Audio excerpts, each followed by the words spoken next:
ठीक है। तो हम लोग डिस्कस कर रहे हैं रिएक्शंस ऑफ हैलो एरिन्स। क्या होता है मोहन हैलो एरिन्स? किससे? तो हैलो एल्केन क्या होता है? Very good. बेंजीन पे अगर कोई भी हैलोजन लगा हुआ है, बेंजीन से अगर डायरेक्टली कोई हैलोजन एसोसिएटेड है तो इसे हम लोग क्या बोलते हैं? Hello arenes. और इसी की रिएक्शंस के बारे में हम लोग डिस्कस करने वाले हैं। अभी तक हम लोग किसके बारे में देख रहे थे? हैलो एल्केन्स के केमिकल रिएक्शंस के बारे में। अब हम लोग देख रहे हैं रिएक्शंस ऑफ हैलो एरिन्स के बारे में। क्लियर है? समझोगे लिखोगे नहीं, पहले समझ लो। तो अगर हम लोग हैलो एरिन्स की बात करें तो मेनली ये 3 डिफरेंट टाइप का केमिकल रिएक्शन देता है। कौन कौन सा? पहला आपका है nucleophilic substitution, nucleophilic substitution reactions,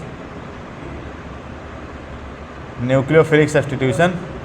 दूसरा आपका देता है इलेक्ट्रोफिलिक सब्स्टिट्यूशन, इलेक्ट्रोफिलिक सब्स्टिट्यूशन,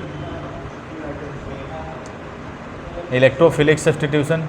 और लास्ट आपका रिएक्शन देता है रिएक्शन विद मेटल्स। थर्ड आपका कौन सा है? रिएक्शन विद मेटल्स, मेटल के साथ रिएक्शन। तो हम लोग एक एक करके डिस्कस कर रहे हैं। पहले न्यूक्लियोफिलिक सब्स्टिट्यूशंस के बारे में देखते हैं, फिर इलेक्ट्रोफिलिक सब्स्टिट्यूशन, और फिर हम लोग देखेंगे किसके बारे में? रिएक्शन विद मेटल्स के बारे में। क्लियर है? इंपॉर्टेंट है, क्वेश्चन यहाँ से आते हैं तो ध्यान रखना है। ठीक है, तो फर्स्ट हम लोग देख लेते हैं न्यूक्लियोफिलिक सब्स्टिट्यूशन के बारे में। इसे साफ करो, बाकी दो तो ये दोनों हम लोग साफ कर रहे हैं। हम लोग देख रहे हैं न्यूक्लियोफिलिक सब्स्टिट्यूशंस के बारे में। तो देखो यहाँ पे अगर हम लोग बात करें न्यूक्लियोफिलिक सब्स्टिट्यूशन की, तो देखो अगर हम लोग हैलो एल्काइल हैलाइड की बात करें, ये क्या था आपका? Alkyl halide, alkyl halide.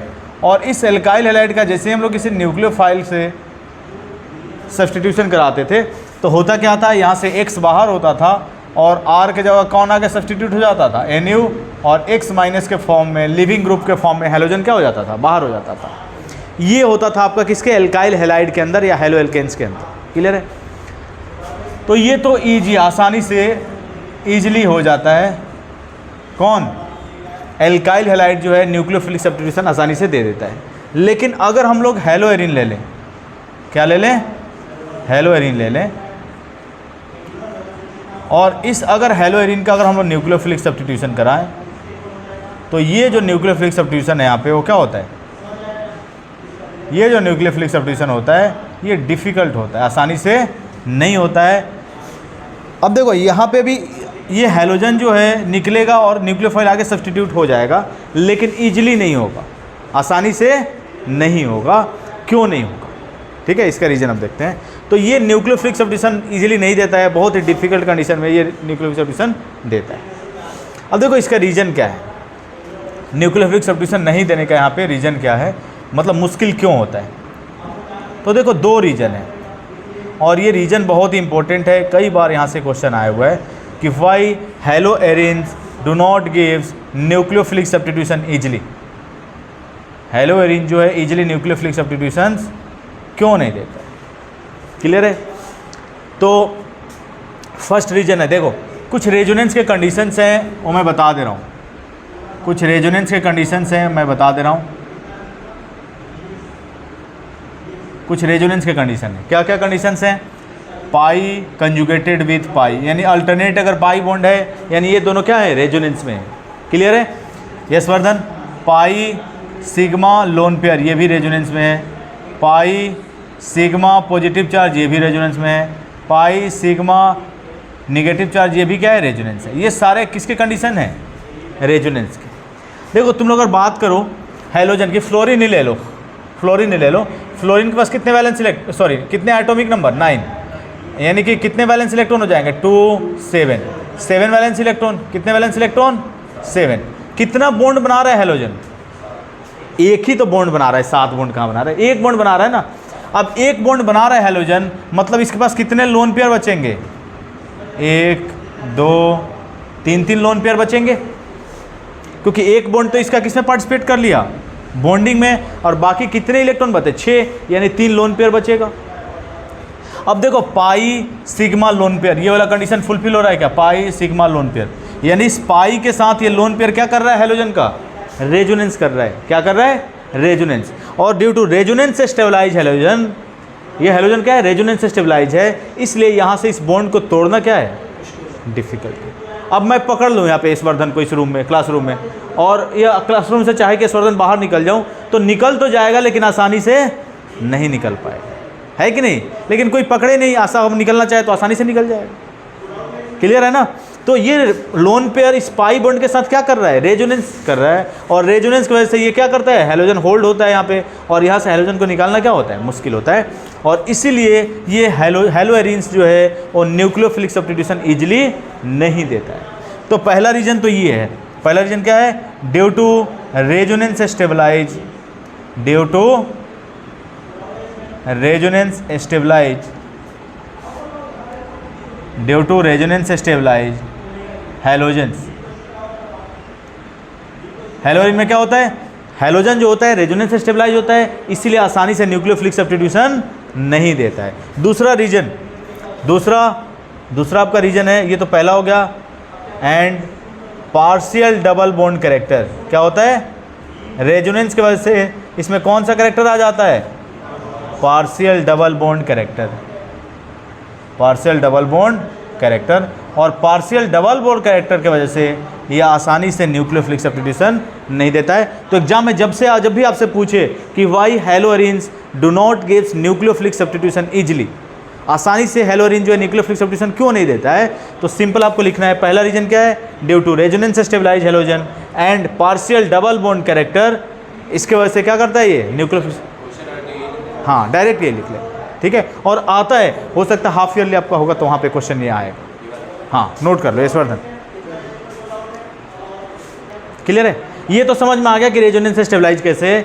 Pi sigma lone pair, pi sigma lone pair यानी कि रेजोनेंस कर रहा है। और दूसरा पार्शियल डबल बॉन्ड कैरेक्टर कैसे आया, ये मैं थोड़ा सा तुम लोगों को बता दूं, ठीक है, कि पार्शियल डबल बॉन्ड कैरेक्टर इसमें कैसे आया। ऐसे साफ करूं, हो गया ना?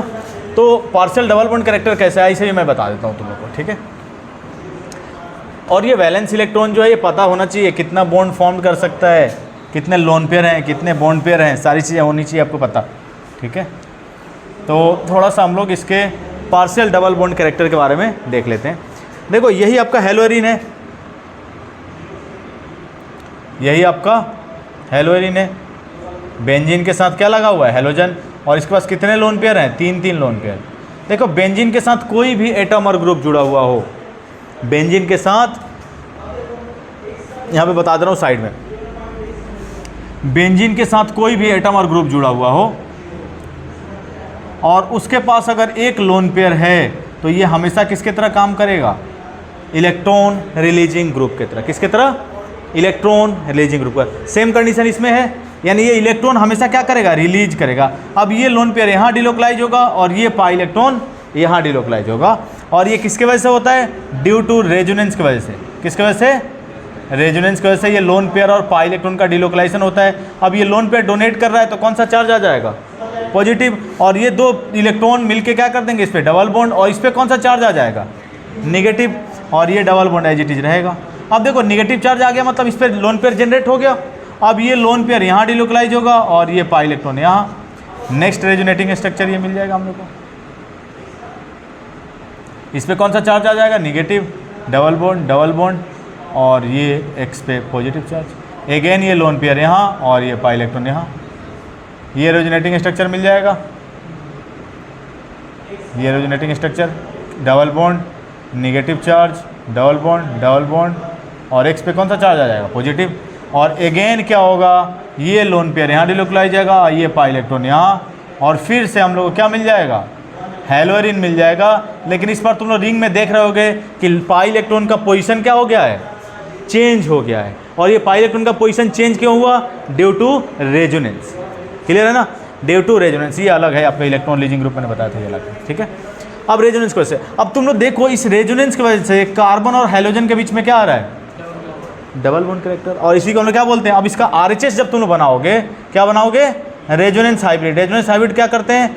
इसका पूरा कंपाउंड का स्केलेटन बना लेते हैं। क्या बना लेते हैं? स्केलेटन।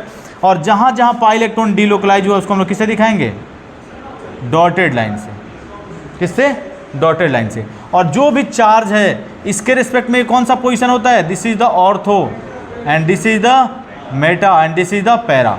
अब तुम लोग देखोगे ऑर्थो और पैरा पोजीशन पे चार्ज निगेटिव आ रहा है तो हम लोग पार्शियल निगेटिव चार्ज लिख लेते हैं, और जहाँ पे पॉजिटिव चार्ज है उसको हम लोग क्या लिख लेते हैं? Partial positive. इस स्ट्रक्चर को हम लोग बोलते हैं रेजोनेंस हाइब्रिड स्ट्रक्चर। ये स्ट्रक्चर जो है कौन सा है? रेजोनेंस। और ये जो सारे स्ट्रक्चर हैं इन सारे स्ट्रक्चर को हम लोग बोलते हैं रेजोनेटिंग स्ट्रक्चर। क्या बोलते हैं? रेजोनेटिंग। अब तुम लोग देख रहे हो कि कार्बन और हाइड्रोजन के बीच में क्या आ रहा है? कार्बन और हाइड्रोजन के बीच में पार्शियल डबल बॉन्ड कैरेक्टर आ रहा है। क्या आ रहा है? Partial double bond character, partial double bond character. अब एक बॉन्ड पहले से था भाई, एक बॉन्ड और आ गया और पार्शियल डबल बॉन्ड कैरेक्टर आया किसकी वजह से? रेजोनेंस की वजह से। अब एक बॉन्ड को तोड़ना, अब यहाँ पे दो दो बॉन्ड को तोड़ना पड़ रहा है तो क्या होगा? डिफिकल्ट होगा, और इसीलिए ये न्यूक्लियोफिलिक सब्स्टिट्यूशन आसानी से नहीं देता है। तो ये एक्सप्लेन मैंने इसलिए कर दिया कि डबल बॉन्ड कैरेक्टर के बारे में आपको समझ नहीं आ रहा होगा, क्योंकि आपको तो सिंगल बॉन्ड ही दिख रहा था, लेकिन ये डबल बॉन्ड आता कैसे? रेजोनेंस की वजह से। नोट कर लो, जल्दी से करो। सब्स्टिट्यूशन के हम लोग कुछ एग्जांपल्स देखते हैं, ठीक है? इसके कुछ इंपॉर्टेंट रिएक्शंस हम लोग देखते हैं न्यूक्लियोफिलिक सब्स्टिट्यूशन के। तो मैंने बताया था कि नॉर्मल कंडीशन पे, रूम टेम्परेचर पे हेलोएरिन जो है न्यूक्लियोफिलिक सब्स्टिट्यूशन आसानी से नहीं देता है, और इसका सिंपल सा रीजन है resonance stabilize halogen and partial double bond character. Clear है? अब देखो, अब इसके कुछ एग्जांपल्स हैं न्यूक्लियोफिलिक सब्स्टिट्यूशंस के, उससे हम लोग देखते हैं। ये आपका हम लोग ले लें chlorobenzene. This is the chlorobenzene. इसे हम लोग क्या बोलेंगे? क्लोरोबेंजीन।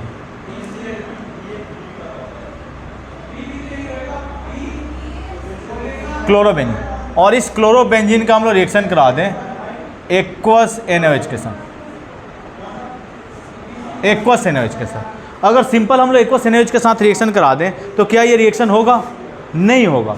अगर यहाँ पे हेलो एल्केन होगा तो हेलो एल्केन अगर होता तो आसानी से यहाँ से Cl बाहर होता और OH आके क्या हो जाता? सब्स्टिट्यूट हो जाता। लेकिन हेलोएरिन में भाई partial double bond character, resonance stabilize, तो यहाँ से Cl को बाहर निकलना क्या है? डिफिकल्ट है। लेकिन अगर हाई टेम्परेचर और प्रेशर पे रिएक्शन हम लोग कराएं, क्या कराएं?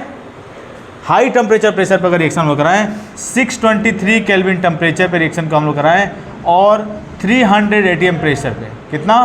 300 ATM प्रेशर, और एसिड कैटलिस्ट के प्रेजेंस में रिएक्शन से हम लोग कराते हैं, तो यहाँ से Cl बाहर होगा, यहाँ से Cl क्या होगा? बाहर होगा। और यहाँ पे न्यूक्लियोफाइल कौन है? NaOH में न्यूक्लियोफाइल की तरह कौन काम करेगा बताओ? OH, और यहाँ पे OH आके क्या हो जाएगा? सब्स्टिट्यूट हो जाएगा। और इस रिएक्शन को हम लोग बोलते हैं डाउस प्रोसेस। क्या बोलते हैं? डाउस प्रोसेस। और इस तरह से हम लोग क्या कर सकते हैं? क्लोरोबेंजीन से हम लोग फिनॉल प्रिपेयर कर सकते हैं। बेंजीन को अगर हमारे NH2 group, sorry OH group अगर लगा हुआ है तो इसे हम लोग क्या बोलते हैं? फिनॉल। कोई कन्फ्यूजन है? लेकिन रूम टेम्परेचर पे रिएक्शन नहीं होगा, हाई टेम्परेचर प्रेशर पे रिएक्शन होगा, क्योंकि भाई बॉन्ड स्ट्रॉन्ग है तो उसको तोड़ने के लिए एनर्जी आपको ज़्यादा देनी पड़ेगी। 623 केल्विन नहीं हो पाता, हाई टेम्परेचर नहीं होता तो रिएक्शन नहीं होता। देख लोहे, तुम लोग लोहा देखे हो ना, ऐसे ऐसे तोड़ोगे नहीं टूटेगा आसानी से, लेकिन उसको हीट कर दो, गर्म कर दो, पिघला दो, क्या हो जाएगा? टूट जाएगा आसानी से। ठीक है, आए समझ में? सिंपल यहाँ भी यही कंसेप्ट है। जैसे हाई टेम्परेचर हम लगाएंगे आसानी से बॉन्ड क्या हो जाएगा? ब्रेक हो जाएगा। समझ लो। अब देखो होगा क्या अगर हम लोग यहाँ से इलेक्ट्रॉन विथ ड्रॉइंग ग्रुप लगा दें। समझ लो, पहले ये हम लोग क्या कर दें? इलेक्ट्रॉन विथ ड्रॉइंग ग्रुप लगा दें। तो इलेक्ट्रॉन विथ ड्रॉइंग ग्रुप लगाने से क्या होगा? जो पार्शियल डबल बॉन्ड कैरेक्टर है या जो निगेटिव चार्ज डेंसिटी है उसको क्या कर देगा? कम कर देगा।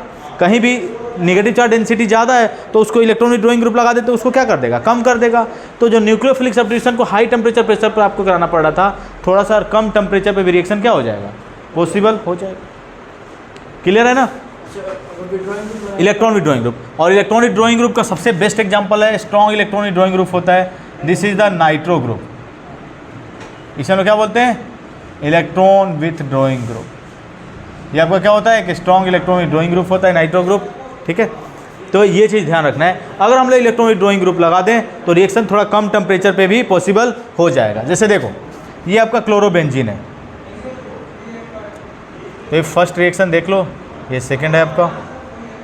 इस अगर हम लोग क्लोरोबेंजीन का हम लोग रिएक्शन करा दें किसके साथ? किसके साथ करा दें? एक्वस NaOH के साथ। और यहाँ पे हम लोग लगा दें एक इलेक्ट्रॉन विथ ड्राइंग ग्रुप। क्या लगा दें? Electron with drawing group. ठीक है, मेटा पोजीशन पे लगा, पैरा पे, इलेक्ट्रॉन विथ ड्राइंग ग्रुप। तो होगा क्या, जो टेम्परेचर आपको 623 केल्विन टेम्परेचर देना पड़ रहा था, अब आपको 443 केल्विन टेम्परेचर पे भी रिएक्शन हो जाएगा, लेकिन in the presence of acid catalyst. तो होगा क्या, यहाँ से Cl बाहर होगा और Cl की जगह कौन आगे सब्स्टिट्यूट हो जाएगा? OH, और यहाँ पे क्या रहेगा? NO2 रहेगा। तो NO2 electron with drawing group क्या कर रहा है? तो NO2 electron with drawing group increases, electron with drawing group increases, यहाँ पे लिख दे रहा हूँ, electron with drawing group increases the rate of increases the rate of nucleophilic substitution, increases the rate of nucleophilic substitution। तो electronic drawing group क्या करता है? Nucleophilic substitution के रेट को क्या कर देता है? इंक्रीज कर देता है। इसका नाम क्या लिखोगे? 4 नाइट्रो, क्या लिखोगे? 4 नाइट्रो क्लोरोबेंजीन, 4 नाइट्रो क्लोरोबेंजीन, क्योंकि इसके रिस्पेक्ट में नंबरिंग करते हैं 1 2 3 4, इस हेलोजन के रिस्पेक्ट में नंबर करते हैं। हाँ, 4 नाइट्रो 1 क्लोरोबेंजीन या 1 नहीं भी लिखो, कोई फर्क नहीं पड़ता है। यहाँ पे अगर हम लिखना चाहें क्या लिखेंगे? 4 नाइट्रोफिनॉल, क्या लिखेंगे? 4 नाइट्रोफिनॉल। तो इस तरह से नेमिंग भी तुम लोग लिखते चलो। क्लियर है? हो गए ये दोनों रिएक्शन? क्लियर है? अगर हम लोग कौन सा, इसका कोई पार्टिकुलर नाम नहीं है, बस इसका नाम है क्या? Dow's process. और डॉस प्रोसेस से क्लोरोबेंजीन से हम लोग क्या प्रिपेयर कर सकते हैं?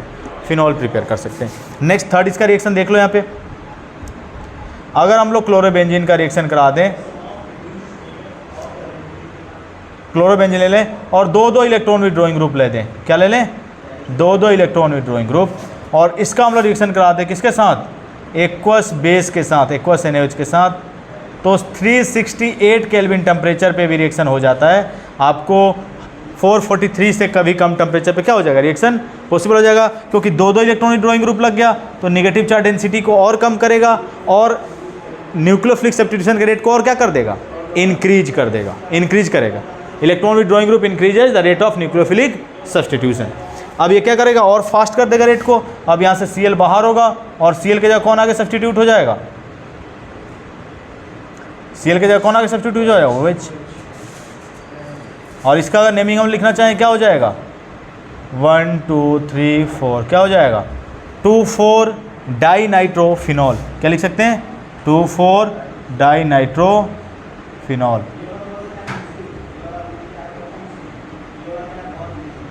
क्लियर है? हो गया सबका?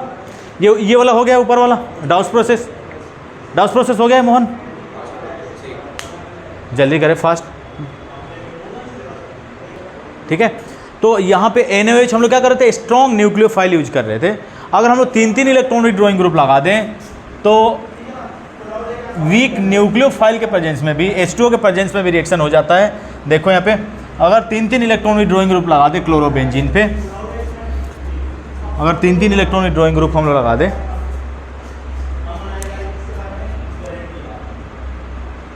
This is the chlorobenzene. अब इस पे हम लोग 3-3 इलेक्ट्रॉनिक ड्राइंग ग्रुप लगा दें, 3-3 इलेक्ट्रॉनिक ड्राइंग ग्रुप।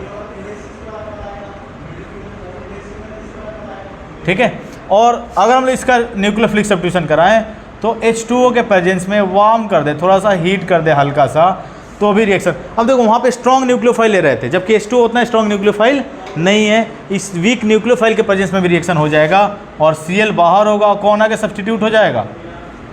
बताओ, OH, और बाकी नाइट्रो ग्रुप जो है अपने पोजीशन पे रहेंगे, NO2 और NO2। क्या लिखेंगे हम लोग? 1 2 3 4 5 6, 2 4 6, क्या हो जाएगा? Try nitrophenol, 2 4 6 try nitrophenol. और इसको हम लोग पिक्रिक एसिड भी बोलते हैं। क्या बोलते हैं? Picric acid. पिकनिक नहीं है यशवर्धन, ठीक है? ये पिकनिक मनाने वाला नहीं है, ये पिक्रिक है।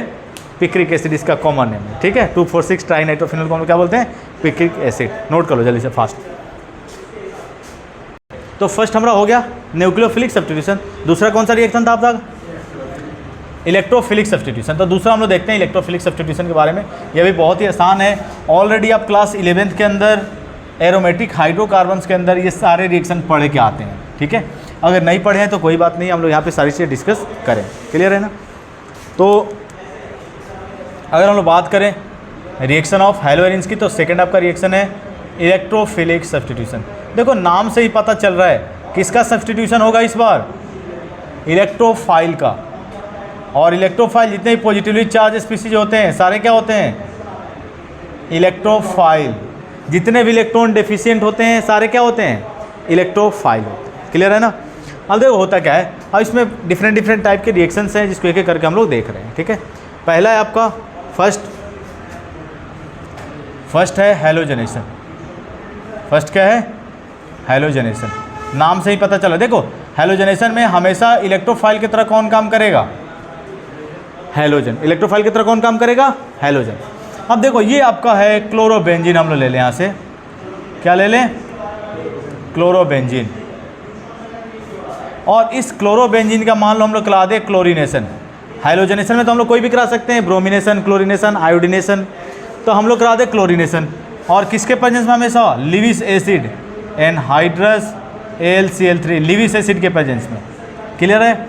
तो होता क्या है, ये जो ग्रुप होता है, थोड़ा सा यहाँ पे रेजोनेटिंग स्ट्रक्चर के बारे में तुम लोगों को बता दूँ।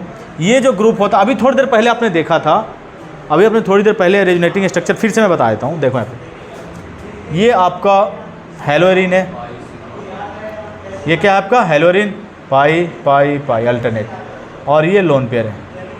और आपको बताया था कि कंजुगेटेड सिस्टम से कोई भी एटम और ग्रुप जुड़ा हुआ हो, यानी बेंजीन से कोई भी एटम और ग्रुप जुड़ा हो उस पर और लोन पेयर है तो किसके तरह काम करता है, इलेक्ट्रॉन रिलीजिंग ग्रुप की तरह। ये लोन पेयर डोनेट करेगा यहाँ पे, ये पाई इलेक्ट्रॉन यहाँ डोनेट करेगा। बताओ हैलोजन पे कौन सा चार्ज आएगा और इस पे कौन सा चार्ज आएगा, नेगेटिव। और इनके बीच में क्या आ जाएगा, double bond double bond double bond. Again ये लोन पेयर यहाँ, पाई इलेक्ट्रॉन यहाँ, ठीक है। क्या होगा, इन दोनों कार्बन के बीच में क्या आ जाएगा, double bond, negative charge, double bond, और ये एक्स पे कौन सा चार्ज आ जाएगा, पॉजिटिव चार्ज। अगेन ये लोन पेयर यहाँ डिलोकलाइज होगा, पाई इलेक्ट्रॉन यहाँ,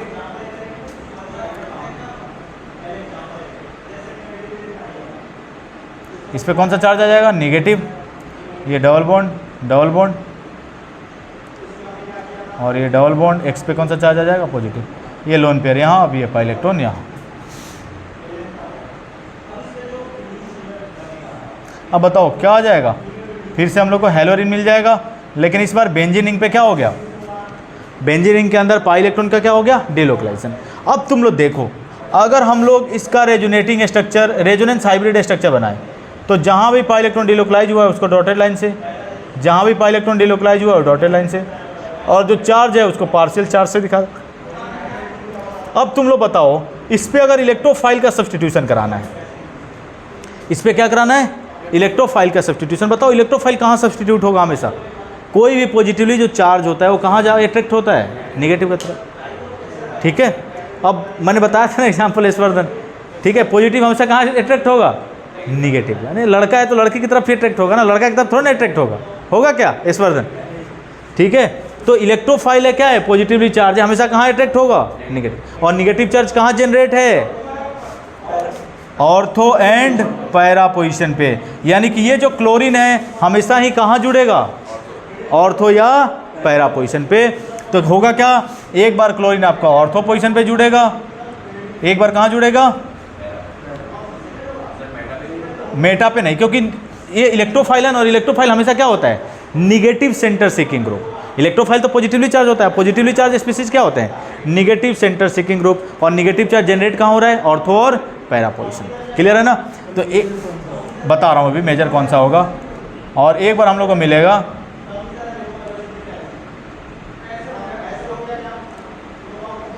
पैरा पोजीशन पे क्लोरीन आके जुड़ेगा। अगर इसका हम नेमिंग करना चाहें तो क्या लिख सकते हैं, 1,2-डाइक्लोरो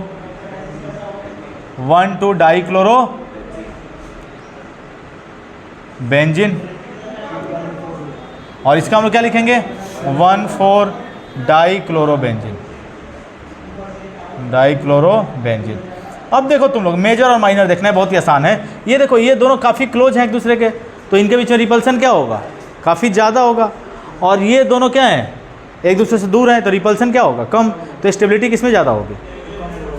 तुम लोग देखो एक फैमिली में 5-7 मान लो भाई हैं, 5-7 लोग की बीवी एक ही घर में एक ही साथ रह रही हैं, तो उसमें मतलब घुसामुखी ज़्यादा होता रहता है, क्योंकि सारे लोग ज़्यादा एक जगह रहेंगे तो रिपल्सन क्या होगा, ज़्यादा होगा। अच्छा तुम लोग देखो कि एक भाई कोई अगर लंदन में रह रहा है तो उसका आता है तो देखो बड़ा इज्जत मिलता है, भाई दूर रह रहा है तो उसमें स्टेबिलिटी क्या होती है, ज़्यादा होती है, उसमें रिपल्सन क्या होगा, कम होगा। अब भाई जो दूर है उससे रिपल्सन ही कम होगा, रिपल्सन कम होता है, स्टेबिलिटी ज़्यादा होगी, ठीक है। तो ये हमेशा ही जो दूर होंगे ये आपका कौन सा प्रोडक्ट होगा, मेजर, और जो नज़दीक होंगे ये क्या होगा, माइनर। यानी कि 1,2-डाइक्लोरो जो होगा benzene, this is the minor, and 1,4-डाइक्लोरो जो होगा वो मेजर। और ऑर्थो और पैरा पोजिशन पे ही क्यों जोड़ रहा है, तो due to resonance negative charge density कहाँ इंक्रीज हो रही है, ऑर्थो और पैरा पोजिशन पे, और इलेक्ट्रोफाइल एक पॉजिटिवली चार्ज है, और पॉजिटिव चार्ज हमेशा क्या होता है, negative centre seeking group. Clear है ना, नोट कर लो इस बार। इलेक्ट्रोफाइल, तो हेलोजनेशन में हमेशा इलेक्ट्रोफाइल की तरह कौन काम करेगा, हेलोजन। अगर क्लोरिनेशन है तो कौन होगा, Cl+, ब्रोमिनेशन है तो Br+, आयोडीनेशन है तो I+, ठीक है। इसे साफ करो, ठीक है। अब देखो हेलोजनेशन में एक और रिएक्शन तुम लोगों को, जैसे आपने ब्रोमिनेशन ये हेलोजनेशन कराया था, हेलोजनेशन में क्या कराया था आपने, chlorination, same as it is क्या होगा, ब्रोमिनेशन होगा। लेकिन आयोडीनेशन में थोड़ा सा मैं तुम लोग को बता देता हूँ, आयोडीनेशन में बता देता हूँ। आयोडीनेशन क्या होता है, काफ़ी स्लो होता है, और स्लो होने की वजह से क्या होता है, रिवर्सिबल होता है, ठीक है। तो सेकंड, ये तो फर्स्ट हो गया हेलोजनेशन। दूसरा हम लोग देख रहे हैं, इलेक्ट्रोफिलिक सब्स्टिट्यूशन का। दूसरा है आपका नाइट्रेशन। दूसरा क्या है, नाइट्रेशन। तो नाइट्रेशन में हमेशा इलेक्ट्रोफाइल की तरह कौन काम करता है, NO2+, नाइट्रो ग्रुप। ये इलेक्ट्रोफाइल आपको ध्यान रखना है। और इसका मैकेनिज्म अगर तुम लोग को जानना है तो मैं एक वीडियो शेयर कर दूंगा, उसमें सारी चीज़ की डिटेल बताई हुए। मैकेनिज्म आता नहीं है कि कैसे इलेक्ट्रोफाइल जनरेट होते हैं, मैकेनिज्म आता नहीं है। इलेक्ट्रोफाइल कैसे ये बनते हैं उसमें मैंने बता रखा है, तो वहाँ से तुम लोग दे सकते हो, ठीक है। बस याद रखो अभी कि इलेक्ट्रोफाइल यहाँ पे कौन होगा, NO2+ नाइट्रेशन में। तो अगर हम लोग क्लोरोबेंजीन ले लें, क्या ले लें, क्लोरोबेंजीन, ठीक है। और इस क्लोरोबेंजीन का हम लोग करा दें नाइट्रेशन। नाइट्रेशन हमेशा किसके प्रेजेंस में, कंसनट्रेटेड HNO3 प्लस H2SO4 के साथ। किसके साथ, कंसनट्रेटेड HNO3 प्लस H2SO4 के साथ, ठीक है। तो होगा क्या, ये नाइट्रो ग्रुप किसके तरह काम करेगा यहाँ पे, यशवर्धन, इलेक्ट्रोफाइल की तरह। और एक बार कहाँ आके जुड़ेगा, ऑर्थो पोजीशन पे, और एक बार कहाँ आके जुड़ेगा, पैरा पोजीशन पे। मेजर कौन होगा, ठीक है। तो this is the major and this is the minor. Clear है। इसका अगर हम नेमिंग हम लोग करें तो क्या लिख सकते हैं, 1-क्लोरो 2-नाइट्रो बेंजीन, ये भी हम लोग लिख सकते हैं, या 2-नाइट्रो क्लोरोबेंजीन, ये भी हम लोग लिख सकते हैं। तो 1-क्लोरो और क्या हो जाएगा, 2-नाइट्रो बेंजीन। इसका क्या हो जाएगा, 1-क्लोरो 4-नाइट्रो बेंजीन। और मेजर कौन होगा, this is the major and this is the,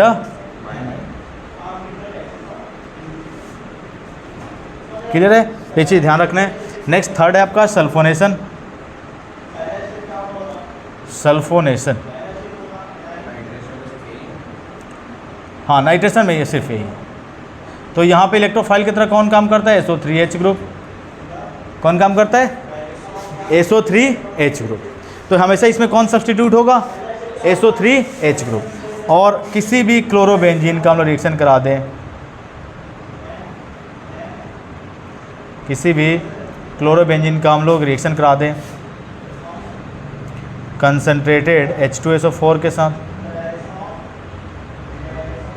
या कहीं कहीं ये भी लिखा होता है H2S2O7, या कहीं कहीं ओलियम भी लिखा होता है, तो कुछ भी लिखा हो ये ध्यान रखना है। इन सब में क्या होगा हमेशा सल्फोनेशन। और ये जो सल्फोनिल ग्रुप है SO3H ग्रुप क्या होगा,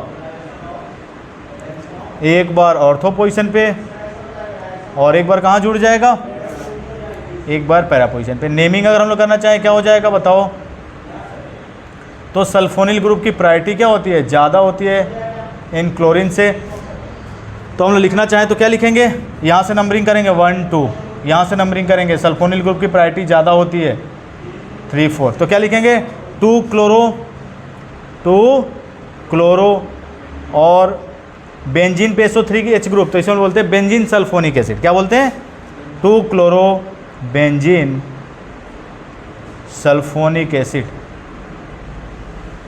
सल्फोनिक एसिड। इसका नेमिंग क्या हो जाएगा 4 क्लोरो, नाम थोड़ा लंबा चौड़ा है, benzene sulphonic acid, benzene sulphonic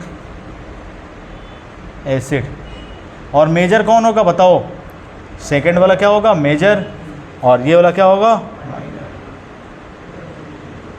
note कर लो। इसकी प्रायोरिटी ज़्यादा होती है सल्फोनिल ग्रुप की, इसलिए नंबरिंग हमेशा हम लोग कहाँ से स्टार्ट करते हैं, सल्फोनिल ग्रुप से। क्लियर है, नोट कर लो।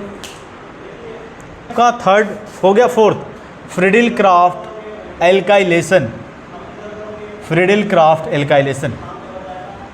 तो नेक्स्ट है आपका Friedel Crafts alkylation, Friedel Crafts alkylation.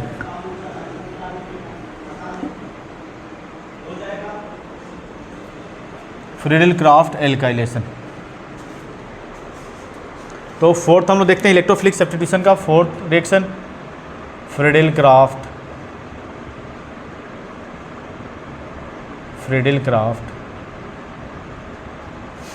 Alkylation, Friedel Crafts alkylation.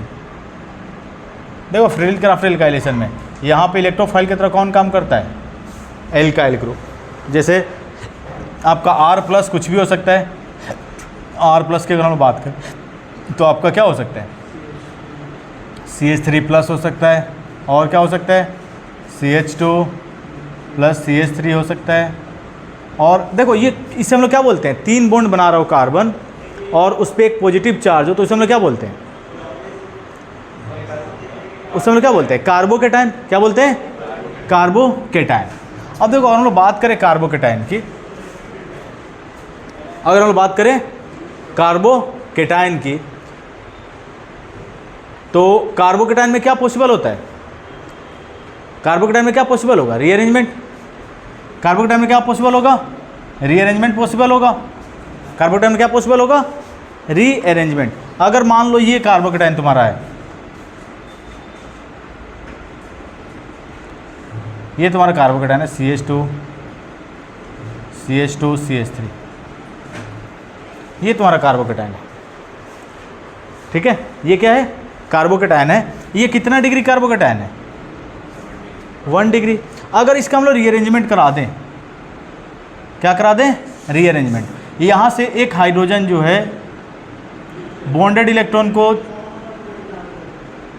यहाँ से एक हाइड्रोजन जो है, यहाँ से एक, इसको एज इट इज रहने दो CH2, और यहाँ पे हम लोग एक हाइड्रोजन यहाँ ले लें। अब ये हाइड्रोजन जो है बॉन्डेड इलेक्ट्रॉन को लेके बाहर हो रहा है। बताओ हाइड्रोजन पे कौन सा चार्ज आएगा, निगेटिव, और कार्बन पे कौन सा चार्ज आएगा, पॉजिटिव। अब बताओ negative centre, negative charge species क्या होता है, पॉजिटिव सेंटर सीकिंग ग्रुप। इस पे आके क्या हो जाएगा, जुड़ जाएगा, और इस कार्बन पे कौन सा चार्ज जनरेट हो जाएगा, पॉजिटिव चार्ज, क्योंकि इलेक्ट्रॉन दे रहा है ना कार्बन। अब देखो ये कार्बोकेटाइन कितना डिग्री है, सॉरी 2 डिग्री। ये कार्बोकेटाइन कितना डिग्री है 2 डिग्री। तो अगर हम लोग इलेक्ट्रोफाइल का सब्स्टिट्यूशन कराना है तो ये सब्स्टिट्यूट नहीं होगा, कौन सब्स्टिट्यूट होगा, ये सब्स्टिट्यूट होगा। तो कहीं भी अपने कार्बोकेटाइन रीअरेंजमेंट कर रहा है, अपने स्टेबिलिटी को बढ़ा रहा है, तो आपको 2 कार्बन से डायरेक्टली, पॉजिटिवली चार्ज कार्बन कितने कार्बन से डायरेक्टली जुड़ा हुआ है 2 के साथ, तो 2 डिग्री कार्बोकेटाइन। तो कहीं भी अगर कार्बोकेटाइन का रीअरेंजमेंट है तो पहले रीअरेंजमेंट कराएंगे और फिर आप क्या कराएंगे, फ्रीडिल क्राफ्ट एल्काइलेशन। क्या कराएंगे, फ्रीडिल क्राफ्ट एल्काइलेशन। अब एग्जांपल से मैं समझा दूंगा। अब देखो जैसे ये आपका क्लोरोबेंजीन है, क्या है क्लोरोबेंजीन, और इसका हम लोग रिएक्शन करा दें मिथाइल क्लोराइड के साथ, और किसके प्रेजेंस में हमेशा reaction, Lewis acid anhydrous AlCl3। बताओ यहाँ पे इलेक्ट्रोफाइल की तरह कौन काम करेगा? CH3+। तो ये CH3+ आके कहाँ सब्स्टिट्यूट हो जाएगा? एक बार ऑर्थो पोजीशन पे और एक बार कहाँ सब्स्टिट्यूट हो जाएगा? Para position. एक बार पैरा। मेजर कौन होगा? सेकेंड वाला मेजर होगा और ये क्या होगा? है कोई कंफ्यूजन? नेमिंग कर सकते हो? नेमिंग कर सकते हो? क्या लिखेंगे? 1-chloro-2-methyl-benzene, 1-chloro-2-methyl-benzene। तो इसको लिखना चाहे तो क्या लिख सकते हैं? फर्स्ट वाले को 1-chloro-2-methyl-benzene। दूसरे वाले को तो कर सकते हो 1-chloro-4-methyl-benzene, लेकिन सेकेंड वाला क्या होगा? मेजर होगा, फर्स्ट वाला क्या होगा? माइनर। क्यों होगा यशवर्धन? क्योंकि दूर है, रिपल्सन क्या होगा? कम और स्टेबिलिटी ज़्यादा। अब तुम लोग देखो, एक और एग्जांपल मैं लेता हूँ यहाँ पे। इसमें थोड़ा सा कंसेप्चुअल चीज़ है, थोड़ा सा तुम लोग को समझना है। जैसे ये तुम्हारा क्लोरोबेंजीन है और इस पर हम लोग सब्स्टिट्यूशन करा दें प्रोपाइल क्लोराइड का। इसका प्रोपाइल क्लोराइड, और in the presence of anhydrous AlCl3। तो देखो यहाँ से Cl बाहर होगा, इस पर कौन सा चार्ज जनरेट होगा? Positive charge. यहाँ से Cl बाहर होगा, यही तो इलेक्ट्रोफाइल बनेगा, यही तो इलेक्ट्रोफाइल बनेगा, यही इलेक्ट्रोफाइल बनेगा। और ये इलेक्ट्रोफाइल कितना डिग्री है? 1 डिग्री। तो देखो मैक्सिमम बच्चे करेंगे क्या यहाँ पे? देखो गलती कैसे हो जाएगी तुमसे। मैक्सिमम बच्चे ये करेंगे CH2 CH2 CH3। ये 99% बच्चे यही करके आएंगे एग्जाम में, जिनको रीअरेंजमेंट का कंसेप्ट पता नहीं होगा। और ये रीअरेंजमेंट का कंसेप्ट तुम लोग अच्छे से बताया हुआ है इसके पहले भी, CH2 CH2 CH3। ठीक है, मेरे पास स्पेस कम है इसलिए मैंने ऐसे बना दिया। ठीक है, अब देखो तुम लोग, आप तो एक्सपेक्ट यही कर रहे थे ना, ये प्रोडक्ट बनना चाहिए, लेकिन ये आपका हो जाएगा क्या? ये क्या हो जाएगा? गलत हो जाएगा। देखो ये CH2 CH3 नहीं जुड़ेगा, पहले ये जो कार्बोकेटाइन है रीअरेंज होकर क्या बना लेगा? 2 डिग्री कार्बोकेटाइन, और ये कार्बन जाके जुड़ेगा कहाँ पे? ऑर्थो और पैरा पोजीशन। ये कार्बन जाके जुड़ेगा, ये वाला कार्बन जाके जुड़ेगा किस पे? ऑर्थो और पैरा पोजीशन पे। तो आइसोप्रोपाइल ग्रुप जुड़ेगा, प्रोपाइल ग्रुप नहीं जुड़ेगा। इसको हम लोग क्या बोलते हैं? Isopropyl, isopropyl carbocation, isopropyl carbocation. और ये क्या है? Propyl carbocation. क्लियर है ना? तो पहले ही अपने आप को रीअरेंज करेगा, फिर प्रोडक्ट फॉर्म करेगा। तो ये गलत हो जाएगा। रियल एक्चुअल जो प्रोडक्ट होगा, इसे साफ कर दूं, जो एक्चुअल प्रोडक्ट होगा ये बनेगा CH CH3 CH3। कौन सा प्रोडक्ट होगा? CH CH3 CH3। और ये करने वाले बच्चों का परसेंटेज जो होता है सिर्फ और सिर्फ 1% होता है। और इसमें मेजर कौन होगा? ये। और फर्स्ट वाला क्या होगा? माइनर। कहाँ कीटोन बन रहा है? C डबल बॉन्ड हो, कहाँ दिख गया तुम्हें? ये आइसोप्रोपाइल ग्रुप है। ये कौन सा ग्रुप है? आइसोप्रोपाइल। तो देखो ये रीअरेंज होकर 1 डिग्री से क्या बना लिया? 2 डिग्री कार्बोकेटाइन। और यहाँ पे जो शिफ्टिंग होती है उसको बोलते हैं 1,2 हाइड्राइड शिफ्ट। क्या बोलते हैं? 1,2 हाइड्राइड शिफ्ट। H माइनस का शिफ्ट हो रहा है ना, H माइनस को हम लोग क्या बोलते हैं? हाइड्राइड। H माइनस शिफ्ट हो गया कहाँ? यहाँ। तो पहले से 2 हाइड्रोजन थे, H माइनस के फॉर्म में निकला तो पॉजिटिव पार्ट के साथ आगे जुड़ गया, तो 3 हाइड्रोजन हो गए। और यहाँ इलेक्ट्रॉन डोनेट कर रहा है कार्बन, तो इस पर कौन सा चार्ज आ जाएगा? Positive charge. तो 1 डिग्री कार्बोकेटाइन रीअरेंज होकर क्या बना लिया? 2 डिग्री कार्बोकेटाइन। और फर्दर ये आके सब्स्टिट्यूट होगा कहाँ पे? ऑर्थो और पैरा पोजीशन पे। तो कहीं भी कार्बोकेटाइन रीअरेंजमेंट हो रहा है तो पहले क्या करोगे? रीअरेंजमेंट कराओगे और फिर प्रोडक्ट फॉर्म करोगे। ये गलती नहीं करना है। जेई में भी, नीट में भी, बोर्ड में भी हमेशा क्वेश्चन आते हैं। ठीक है, नोट कर लो। इलेक्ट्रोफिलिक सब्स्टिट्यूशन का लास्ट रिएक्शन है Friedel Crafts acylation. Last reaction है फ्रीडिल क्राफ्ट। तो फ्रीडिल क्राफ्ट एल्काइलेशन में आपको ध्यान रखना है, कहीं भी कार्बोकेटाइन का अगर रीअरेंजमेंट पॉसिबल है तो पहले कार्बोकेटाइन का रीअरेंजमेंट कराएंगे और फिर प्रोडक्ट फॉर्म करेंगे। क्लियर है? ध्यान रखना है, इंपॉर्टेंट है। ठीक है, बच्चे यहाँ पे गलती करते हैं। ठीक है, तो देखो अब 5th क्या है? Friedel Crafts, Friedel Crafts acylation. Friedel Crafts acylation, ठीक है, फ्रीडल-क्राफ्ट एसाइलेशन। अब देखो यहाँ फ्रीडल-क्राफ्ट एसाइलेशन में this is the acyl group, इस ग्रुप को हम लोग क्या बोलते हैं, एसाइल ग्रुप, और यही किसके तरह काम करता है, इलेक्ट्रोफाइल की तरह। ये कौन सा ग्रुप है, एसाइल ग्रुप, और ये एसाइल ग्रुप ही किसके तरह काम करता है, इलेक्ट्रोफाइल की तरह। क्लियर है। अब हम लोग क्लोरोबेंजीन ले लें और इसका हम लोग करा दें Friedel-Crafts acylation. Friedel Crafts acylation, acyl chloride, इसे हम लोग क्या बोलते हैं, एसिटाइल क्लोराइड, क्या बोलेंगे, एसिटाइल क्लोराइड। और हमेशा रिएक्शन किसके प्रेजेंस में, लीविस एसिड, एनहाइड्रस, जितने भी इलेक्ट्रॉन डेफिशिएंट स्पीसीज होते हैं सारे क्या होते हैं, लीविस एसिड। एल्यूमिनियम के पास कितने वैलेंस इलेक्ट्रॉन, 3, और 3 क्लोरीन से शेयर करेगा, टोटल इलेक्ट्रॉन कितने हो गए, 6। अभी भी 2 इलेक्ट्रॉन की क्या है, डेफिशिएंसी है, यानी जितने भी इलेक्ट्रॉन डेफिशिएंट होंगे किसकी तरह काम करेंगे, इलेक्ट्रोफाइल की तरह। तो इसलिए लीविस एसिड जो होते हैं वो इलेक्ट्रोफाइल होते हैं, ठीक है। अब हो गया क्या, ये जो इलेक्ट्रोफाइल है तुम्हारा वो एक बार कहाँ जुड़ेगा, एक बार कहाँ जुड़ेगा, क्लोरोबेंजीन के एक बार ऑर्थो पोजीशन पे, C double bond O CH3, और एक बार कहाँ जुड़ेगा, एक बार जुड़ेगा आपका मेटा पोजीशन पे।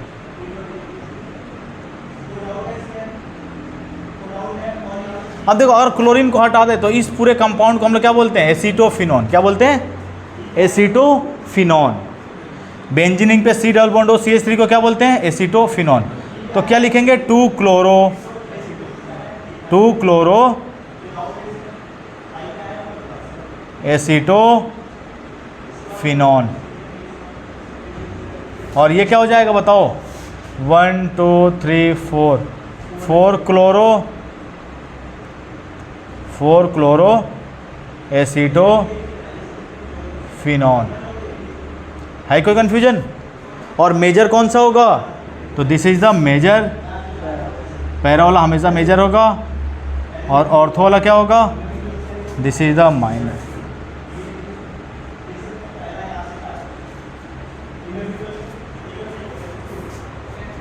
क्लियर है, कोई कन्फ्यूजन है, तो आपका इलेक्ट्रोफिलिक एरोमेटिक सब्स्टिट्यूशन हो गया है, खत्म,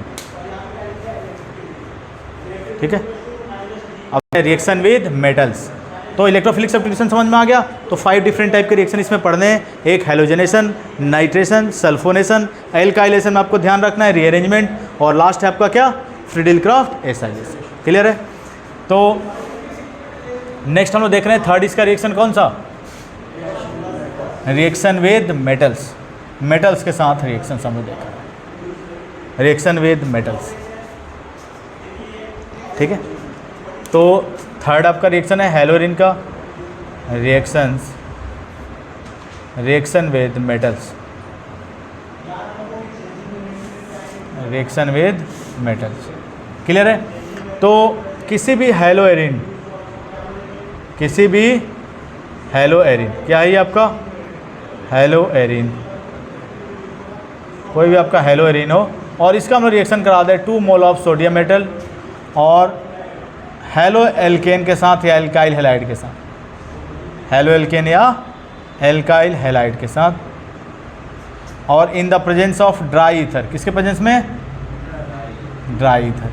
पता है ना ड्राई ईथर क्यों लेते हैं, सोडियम के साथ ड्राई ईथर तुरंत रिएक्ट करके क्या बना लेता है, सोडियम हाइड्रोक्साइड, और सोडियम हाइड्रोक्साइड RX के साथ रिएक्ट करके क्या बना लेता है, एल्कोहल फॉर्म कर लेता है। ये मैंने उर्ज रिएक्शन में बताया था आप लोग को, ठीक है।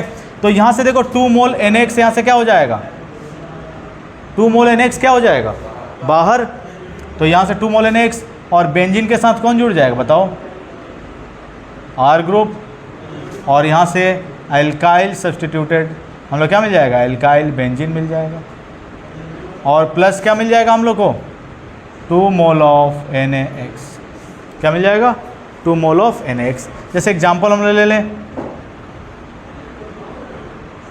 यहाँ से क्लोरोबेंजीन, ऑन का रिएक्शन करा दे 2 मोल ऑफ सोडियम के साथ और मिथाइल क्लोराइड के साथ, तो 2 मोल NaCl यहाँ से क्या हो जाएगा बाहर। अगर रिएक्शन वो ड्राई ईथर के प्रेजेंस में करा दें, और हम लोग क्या मिल जाएगा, बेंजीन के ऊपर CH3 ग्रुप, मिथाइल बेंजीन, या इसको हम लोग और क्या बोलते हैं, टॉलिन, ठीक है। और +2 मोल ऑफ NaOH यहाँ से क्या हो जाएगा बाहर। और इस रिएक्शन को नाम हम लोग क्या देते हैं, तो इस रिएक्शन का नाम है, पहला मैं बता दे रहा हूँ, ओर्ज-फिटिग रिएक्शन। क्या बोलते हैं, ओर्ज-फिटिग, ओर्ज-फिटिंग नहीं, फिटिग रिएक्शन, ओर्ज-फिटिग रिएक्शन। दूसरा रिएक्शन देखो, दूसरा है फिटिग रिएक्शन। दूसरा कौन सा है, फिटिग रिएक्शन, ठीक है। दूसरा आपका कौन सा है, फिटिग रिएक्शन। तो फिटिग रिएक्शन क्या होता है, 2 मोल हेलोएरिन का हम लोग रिएक्शन करा दे, 2 मोल हेलोएरिन का 2 मोल ऑफ सोडियम मेटल के साथ,